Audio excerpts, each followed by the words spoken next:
Hey everyone, welcome back to Citywide Bites. I'm your host, Max Bowen.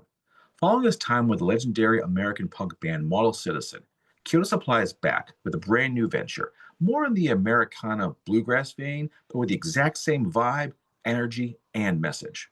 In this episode, we're going to be talking all about art speaking to the state of the world, which is best captured in his new single, Homeland. We're also going to talk about the hard truths of the music industry and the use of artificial intelligence in the art world. Enjoy.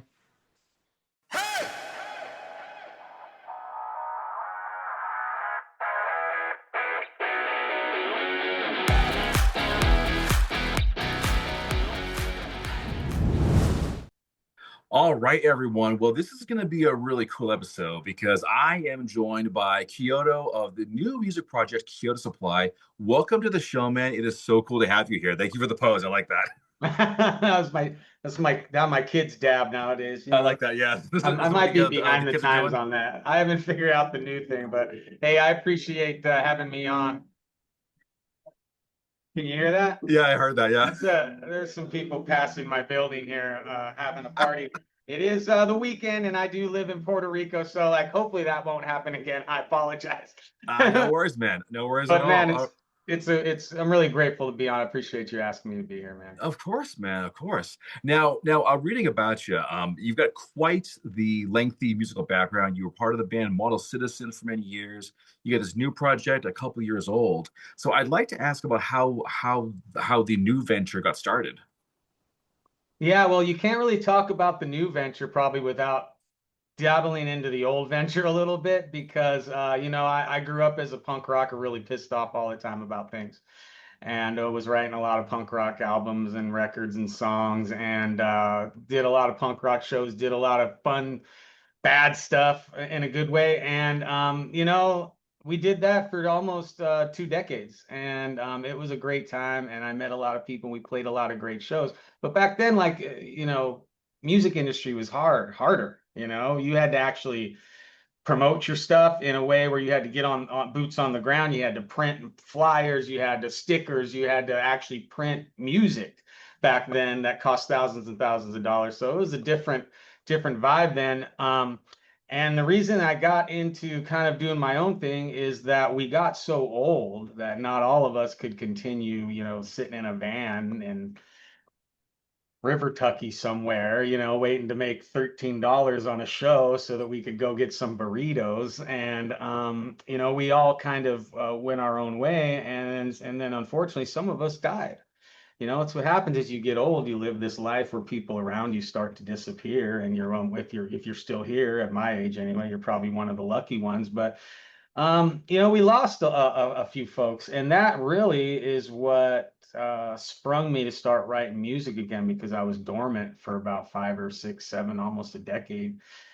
And I wasn't sure I could still write music without my band. I wasn't sure I could make something, without those guys. So I just started writing tunes, and I got to a point where I was like, man, I got 5 or 6 songs that like I really like, and I think they're pretty good, and I would love to be able to hear them. And I went into the studio, having written these songs about like some of the most painful parts of my life, essentially, and came out with something that was like beautiful, almost like in a way that I never thought I could make something so pretty.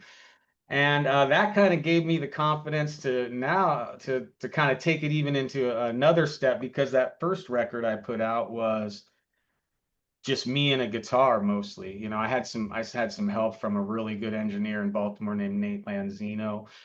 He did a lot of mandolin, banjo stuff for me, but like ultimately that was me in a studio, no, almost no percussion in the whole album. And I kind of like, it was like my David Gray A Century Ends moment. And I was like, man, this is I did something pretty here, and now I don't think I really want to stop. It's like kind of how artists are.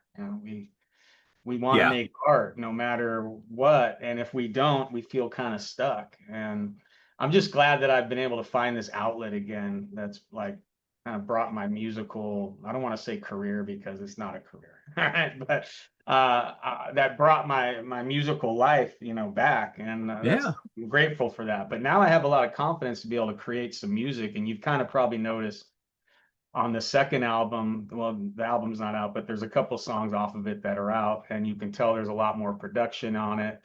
Um, I made it bigger, and I'm pretty proud of what's about to happen and come out, and I think you'll like it. I'm sure I will because I believe there's a song "Wandering and Wanting" that kind of brought you to like my attention and love that song. Really enjoyed it. 1919, of course, your 24 album that was really good. You've got a new single out, Homeland. I think you take one look at the cover art, you can see exactly where this one's going. But for the folks at home, what is this one all about? Um, you know, it's kind of a heartbreak. It's about a broken heart over your country, and Mm, without even going into details, everybody knows what I'm talking about. But it can come from a perspective of someone like me who's been a proud American his whole life, or it can come from someone who came here to be an American and considers this their homeland and now may not feel welcome, so it's mhm. uh it's kind of a tale of losing something that really breaks your heart. And only only people in this country that are going through this with us all, they know how it feels to feel like, I call it democracy grief. It's really Yeah. about feeling grief for losing something as big as your homeland. Yeah, like you said, without going too deep into the weeds here, because I'm sure we could do this all day long. I Right. get you, man. It is a rough time right now, and yeah, there's definitely I think a feeling of grief just seeing certain things. But I do want to ask about when it comes to an artist. Of course, lots of artists will touch on current events in their music. Does that seem a little tricky right now, just given the response that some folks have? If you want my real answer, it's not tricky. It's absolutely stand on business time in this country Gotcha. right now. And I'll point out guys like Ken Casey of the Dropkick Murphys, Mm, who has gone out of his way and most definitely put his money where his mouth is, and has lost fans and money and revenue because of where he stands. He's not backing down, if it's good enough for him, it should be good enough for us. And by the way, being a punker, and look, I write music that might sound good on in Nashville, you know what I mean, right now. But it might not buy in Nashville. All right. So, yeah. but as an old punk rocker, man, like this is our moment, right? This Yep. this is our moment, and our art. And instead of walking around punching all these people, we have to let our art speak for us. And that's what I'm trying to do. And I'm not trying to do, that's just what comes naturally to me. Hell, man, if you listen to my punk rock music, all that stuff was mad at things that were happening in the world. Like that's what our movement is. And if you call yourself a punker and you are still supporting any of that, then you're a poser. And I I stand don't on disagree. I don't that. disagree. No, I definitely agree with you. Like now is not the time to be backing down because it is of course like the response can be like pretty pretty strong. It can be really hard to deal with. But I think at the same time, yeah, like you said, now is the time to fucking say something. Yeah, I'm glad you said the first F-bomb on this show because I don't know if you've done any research on me. It's basically my favorite word. So I'm glad you broke the ice on this one. There we go. Yes, yeah. Let them fly. Let them fly. There's no rules here. I love it. Exactly. And I want to also be clear, like what I'm doing isn't courageous. I'm just writing music. There are actually people in the streets right now Yep. that are getting beaten, pepper sprayed, getting their lives torn apart legally, all sorts of stuff for standing up for what they believe in and what this country is supposed to be about. So for no reason, I'm not trying to paint myself as courageous. I'm doing what I know how to do, and that's try to write music. Actually, this reminds me of a buddy of mine, a guy I knew from my days in Boston, Rob Patillo. He's out there protesting every day. He's been arrested multiple times, and he's Yeah, still that's doing it. that's the Rob the Giraffe. He's That's right. Yeah, Rob the Giraffe. Oh he's a my pal God. of mine, man, and like he's one of my favorites because he actually does it with a little bit of comedy. He's Yes. out there making people laugh, which I think this country needs more of right now than anything. And he's he's confronting this violence and this fascism with comedy and laughter, and he's doing it in such a way it drives him nuts. That's why they keep arresting him.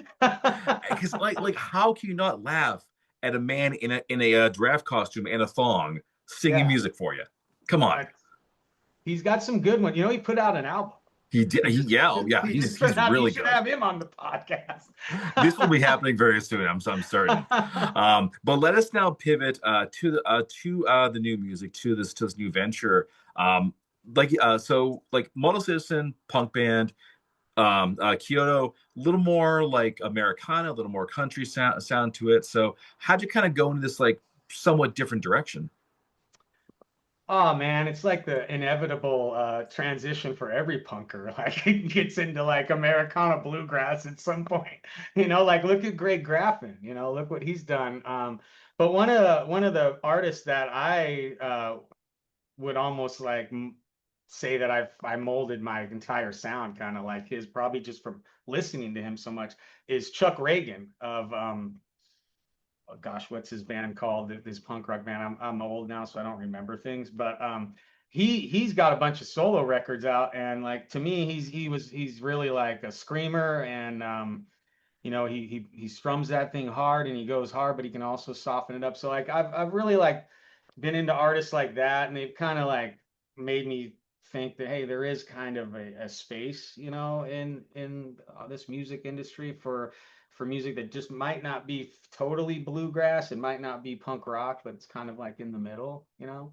Um, and then of course Greg Graffin, who's like a punk rock legend, who he's put out I don't know 3 or 4 you know bluegrass like real bluegrass records, and he's a hell of a songwriter too. So like you know I've always been into those bands, and even when I was 18, 19 years old writing punk rock anthems, I was writing those on an acoustic guitar, and a lot of those started as, you know, acoustic songs that might be pretty if you took them a different direction. And I think a lot of punk rockers kind of write their songs like that, you would find. Okay, it's funny because like first time I'm ever actually hearing this, but it makes a lot of sense. Yeah, I actually have a bluegrass version of Generator by Bad Religion out there on YouTube. Huh. I'm gonna add it to the next album here, but it's out there on YouTube now. You can listen. It's pretty cool. A little Yeah, yeah. banjo and some violin in there. It's pretty neat. I dig it. I dig it. Now, I also saw that you have a new album coming out later this fall. It's gonna be called Meow, which I love that for an album title. What can the fans look forward to with this one? I think there'll be some. I think they can kind of look at getting a product that's a little more I don't want to say polished because I don't like that word because I do like to keep things rough, you know, around the edges, but they'll get something that's a little more produced where you know, I have a lot more percussion. I brought in I sat down, tried to play some more instruments, and just tried to make things, you know, sound more cohesive. But there will also be a big mix of just me and a guitar in there too, you know. There's some songs you can't make big. You just, you know, you keep them just, they're better just simple. Yeah, Uh, and you know, I'm a simple guy too. I'm not really the greatest musician. I consider myself a really good songwriter, but not a very good musician. So it's good when I can bring in some help. yeah. I do want to ask about like the writing process for you because your songs do cover a lot of ground and they're very obviously well like thought out. So like what goes into doing like the lyrics for your music? It's really just like a story, you know. Yeah. I like to tell stories. A lot of it's, you know, stories of my life, and the first album in particular, a lot of it's just like what I was feeling at the time. I find out that I go through like kind of like a writer's block for like 2, 3 months at a time, and then I'll go a month where I write 6, 7 really good songs that I like, you know. Um, so, you know, to me, it's just about finding like a melody first. Hmm. I'll just be playing and a melody will come to me, and then I might record. I usually have to record on my phone because I don't remember things now as an old man. So I'll record myself just humming to it basically with the guitar, and eventually it becomes some sort of, you know, catchphrase or a chorus, and then I write it around that. But you know, writing songs ain't easy, you know. No, it's But not. sometimes it is, and sometimes it just comes to you where you'll sit down and over a weekend there's a certain spot you like to go or a certain thing you like to go. Maybe you have coffee and you go to the park, or maybe maybe you listen to Anthrax or listen to Suicidal Tendencies. I don't like Anthrax, but maybe you listen to Suicidal Tendencies. And that gets you going. But for me, it's just about being somewhere, having an idea, but first finding that melody. um, I just believe in kind of writing every song around a melody. It's because that's how I know how to do things. But um, Yeah, some of the greatest songwriters don't need a melody at all. I like that. I like that. All right. Now, Kyoto, I imagine you have quite a few opinions about the music industry as a whole. You've been doing this for a long time. You've seen like a lot of things. I want to ask you about what would you say is sort of the hardest truth about music right now? Uh-oh. The hardest truth is you don't have to be even good anymore to do well in our industry, and if you are good, it's just as hard as being bad now. Because look, the world's full of great musicians, and I hate to tell people this, but like you can be the greatest musician, have the greatest song, put it in front of the greatest person who can help you, and it still might not go anywhere because you just didn't get lucky that day. And that's really what this comes down to is being lucky. The world requires luck. Mm-hmm. Mm-hmm. You write good music, you work hard at it, and then you have to get lucky. And with that said, like that means you shouldn't be doing this for anybody but yourself. If it requires luck to succeed in it, you need to make sure you're doing it for the right reasons, because you can't expect something big to happen for you. You have to go into it thinking I'm writing this so that I can sit back and listen to my own music. And if anyone else likes it, man, that's a plus. But I'll just keep putting out music because I can listen to it all day. Everybody loves listening to their own music. So the hard truth is it doesn't matter how good you are or how good your song is. Um, you just have to be lucky one day and the right person hears it and decides, hey, this guy is the guy. I also learned that it's not even really about you sometimes who you are. It can be just about your songs. You probably have a better opportunity to write a song for someone else than you have an opportunity to write a song that is going to put you on a stage in front of 20 or 30,000 people. And if you go into that, if you want to be professional songwriter, that's different than being a professional performer musician. Mm-hmm. That's a different career path and a whole different approach. So I think as a musician, if you're not 22 years old and sexy, it's harder for us. All right. So you might, if you're lucky, maybe you write a song that gets on a TV show, or you write a song that another artist is like, hey, I kind of like that. But you have to have the opportunity to get that material in front of somebody, and that's easier today than it's ever been. Yeah, Emails, agreed. uploads, like everything's that. Sure. You don't have Yeah, to go it's print a 6 inch or a CD and then I know, ship right? it out somewhere. Yeah, it's definitely easier, but I think it's also challenging too because you have all that competition. Like Well, if there's you, more. Yeah. yeah, because like if I can do it, well, so can anyone else, and then all of a sudden, you know, And I swear, like on Instagram or Facebook, I follow more musicians where I can't tell if they're parodies or not, because they're I just like that. and I'm not going to name a single name, but like they're so bad, you're like, I'm following this guy. There's no Exactly. way Like, I'm this has not got to be a following joke. this. There's no way this guy's real. You know what I mean? I So there's a lot of everybody can make music now, and that's the thing. Art is art, and it's different for everybody. And some art sucks, and some doesn't. But it only sucks to those who think it sucks. exactly, exactly. So on that, I want to ask, is there something that people are doing these days with regards to their musical work that you think is like a huge mistake and should be stopped immediately? Well, I guess AI is becoming a problem. Yes. I understand that there's some music out there that's just completely written and performed by AI. Yeah, And exactly. I think most of the time you can kind of tell. I've been guilty of using AI for my my graphics and stuff. Yeah. Because I'm not going to go out and pay 3 grand to have my album drawn up by some guy when I can have ChatGPT draw up my album cover for me in 15 seconds for free.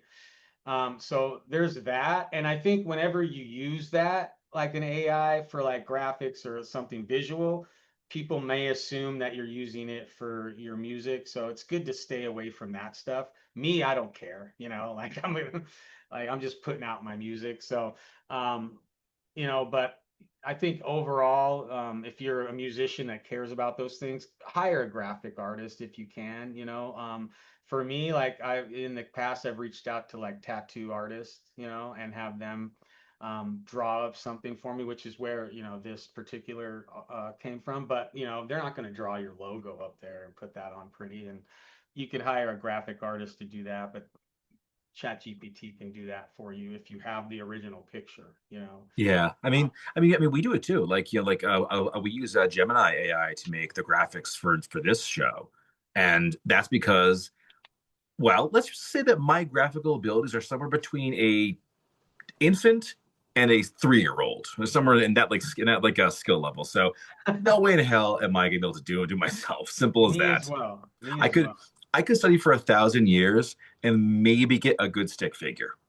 Maybe, Yeah, maybe. art drawing's pretty tough, man, I and can't do it. I sure as hell can't do I've it. never been a good at it. So I'm actually grateful for that part of it to Yeah, make I it a think little easier. it's got uses, but we shouldn't be using it too much. It's got to be that line where you say, okay, we use it for what we can't do, but if possible, we can learn to do those things. Right, right, and it takes out the creative part about it. Yeah, And in a exactly. lot of cases, it's pretty obvious, that even ChatGPT didn't think this one through too much. Yeah,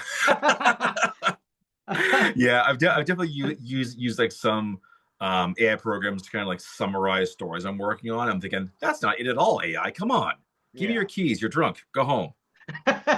Right. It's not even Actually, close, when dude. I've submitted my tune Wandering and Wanting, there were a couple people that came back and said, "Hey, it sounds like AI made this." And I'm like, that really sucks because Wow, that hurts. it took me a month in the freaking studio to I make know, this. right? That's cool. I should tell Ouch. my banjo player that he sounds that good. Yeah. I feel like that's like the one review you never like want to get. Sounds like AI. Well, shit. Yeah, you don't want that. You don't want to hear that. No, you definitely don't. You definitely No. don't. All right. Let's say to someone out there who's listening to this, who's watching this, and they say, I want to try my hand at music. What's Yeah. a good first step? This is easy, man. This is an easy question. You just make the music. You Yeah. literally just make the music and don't wait, you'll wait your whole life like, oh, I'm gonna get a band, or I'm gonna meet somebody that'll play this for me, or I'm gonna at one point I'm gonna sit down, maybe record these. Uh I've learned that more than once now, in different in different eras of my life, that just sit down and make the music, man. Don't wait. Don't be afraid of what's in you. If you can sit and play a song on a guitar, that's enough to go get in a studio and make a song. Nowadays you can buy some pretty cheap in-home studio equipment, just a Hmm. microphone and plug right into your computer and a little. So um, and it doesn't even have to sound that great. Just make the music. And sometimes it's just putting the cell phone on and pressing record, and making a video of yourself and listening to it that way. So my advice to any musician is make the music, Exactly. write the Yeah, song. I like that. Yeah. Yeah, exactly. Just do it. Just do it. Yeah. All right. Well, folks, we are coming down to the end of this conversation, but we're going to wrap it up as we usually do with the big question: what's next for you?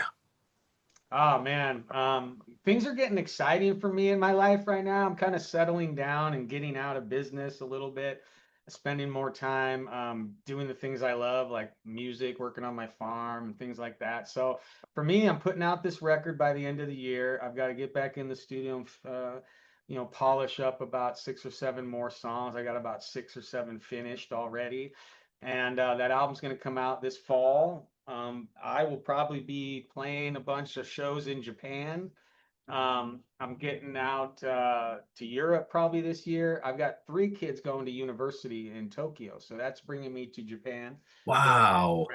where I have a residence there that I visit quite often, and I'll probably be playing a 10 or 12 show tour through Japan later later near closer to Christmas.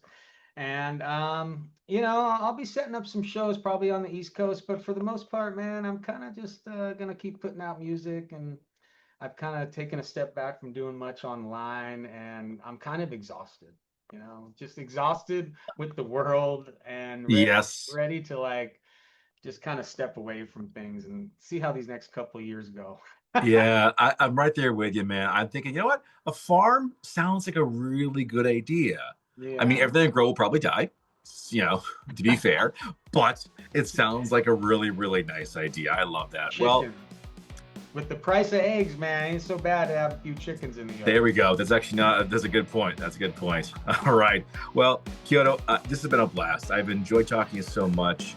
And for the folks at home, we've told you everything. Now, here's what you do. You go to chiodosupply.com, CHIODOsupply.com. Everything is there. Everything is there. Get your copy of 1919. This is his album from 24. Check out his new single, Homeland. And then later on this year, Meow, best album title ever. I will put that out there right now. Best title ever. And certainly looking forward to the next time you and I get to chat.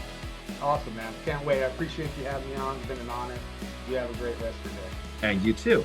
And for the folks at home, thank you once again for checking this show out. This has been Citywide Bites. I'm your host, Max Bowen. And that brings this episode to a close. I really hope you enjoyed the episode and picked up a few things along the way. If you want to support the show, please like this episode and share as much as you can. If you want to check out other kinds of episodes, you can find that right here. And to subscribe, it's right there. This has been Citywide Bites, and I'll see you all next time.